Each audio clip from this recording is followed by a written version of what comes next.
For my school, yes, we have, but I guess for 90% of other schools, they don't. Uh, Especially the first 2 years, we have a lot of elective courses. Um, After the regular course finished, we can have the freedom to have one or two elective courses. Not a lot, but one or two elective courses. So is it like more of like a club session, or is it like do you guys have like teachers Um, teaching you? yeah, there are teacher teaching, yeah, like physics, like some advanced physics, advanced chemistry, advanced math, or some other like history, arts, but not that formal. They'll not be counted into your overall GPA. Yeah. Uh, I see. Well, uh, well, what were your main focuses back in senior secondary? You Just mean like what kind of like what majors kind my of, focus is? well, yeah, I guess what kind of like, what are some of the subjects that you were focusing on mainly? Um, I don't have a specific focus during my high school, but I think at that time I have more preference for chemistry. That's why I choose chemistry as my major in college. So I also participate in the Olympic Games of chemistry, but I didn't get any medals. Yeah, so if you want me to pick one, I would say, chemistry. Oh, how did you know what university programs to enroll in after graduating high school? Mhm. Yeah, that's a good question. So I guess for most of the Chinese high school kids, we don't.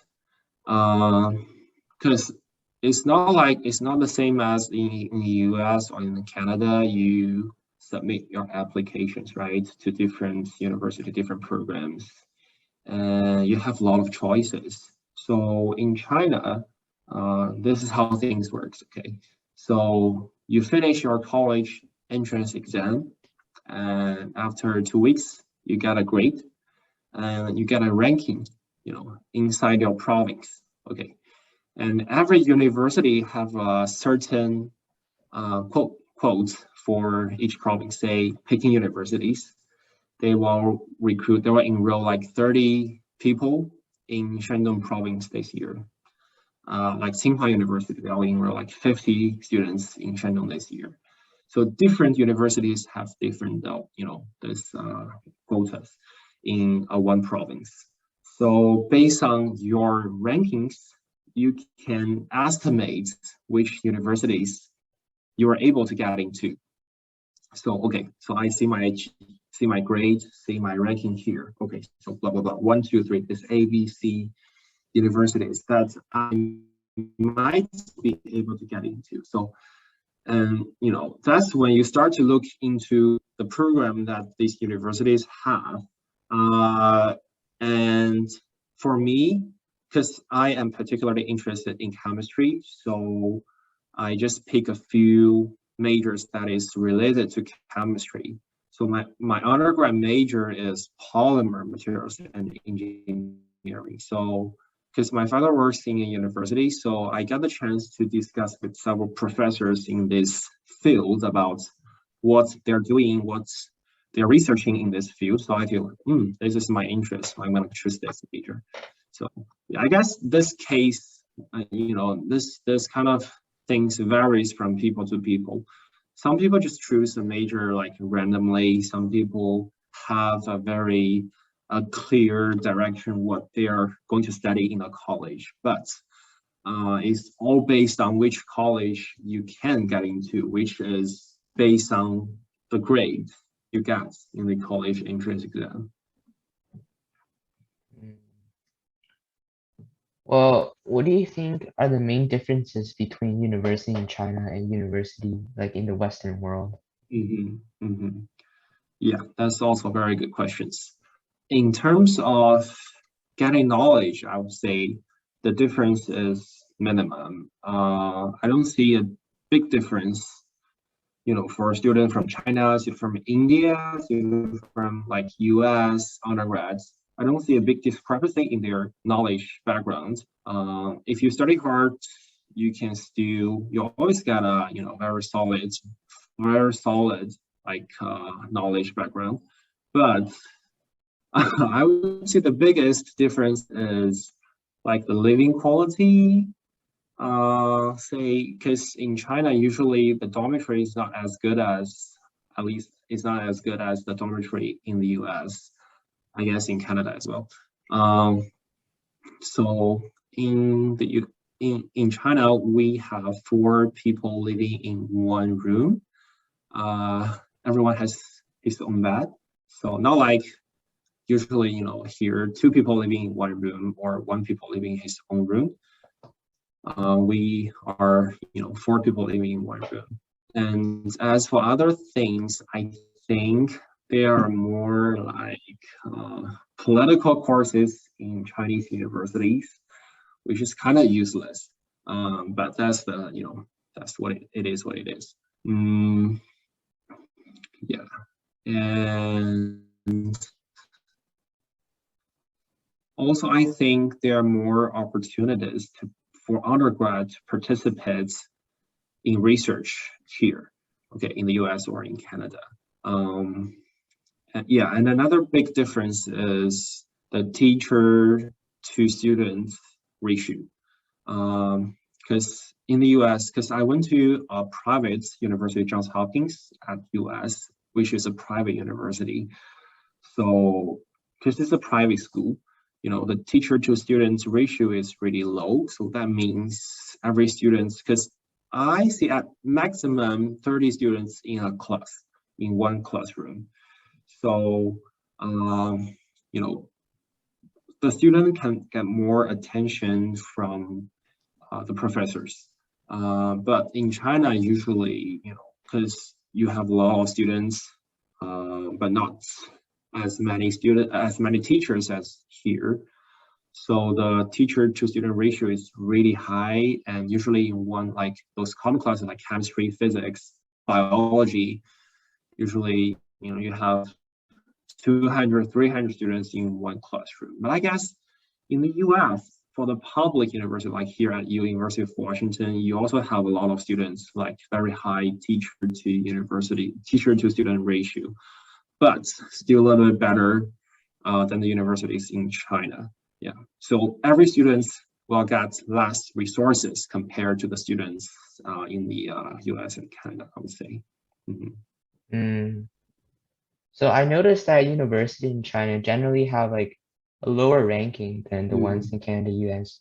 Would you say that's like affected by the ratio of teacher to students? Definitely.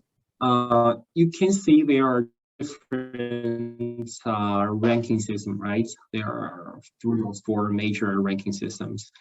And I would say teacher to student ratio is at least are included in 2 of them. So maybe, takes 5% of their considerations. And also, if you're looking at the standard or the criteria for their ranking systems, usually the academic reputation takes the most percentage of their considerations.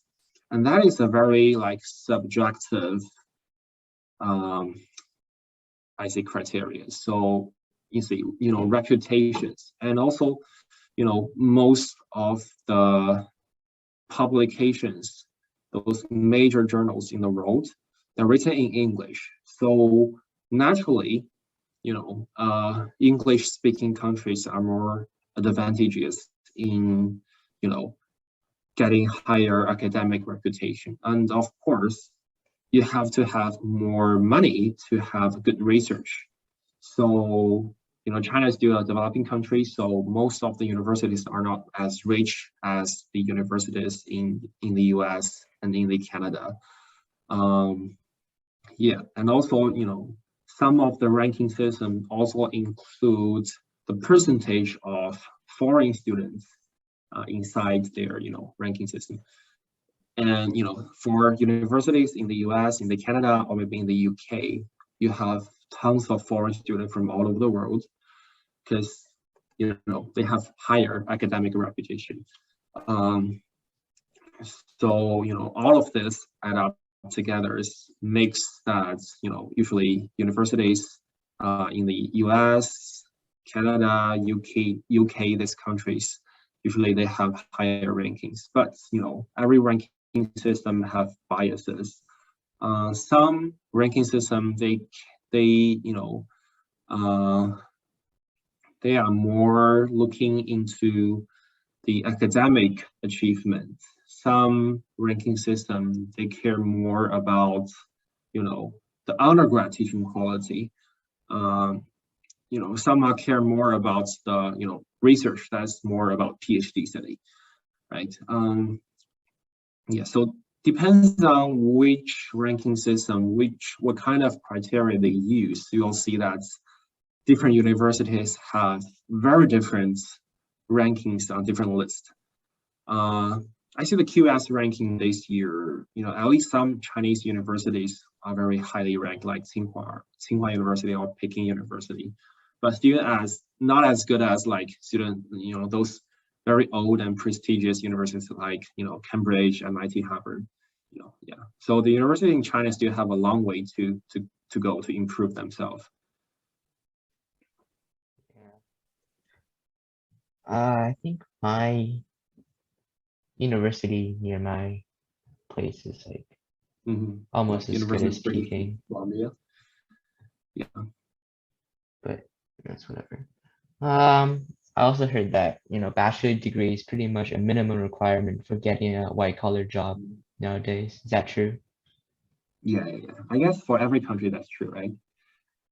Well, kinda, yeah. But like if you are sitting in that office in a bank, at least you have to have like a college degree, at least a community college, right? Yeah, like BCIT kind of thing.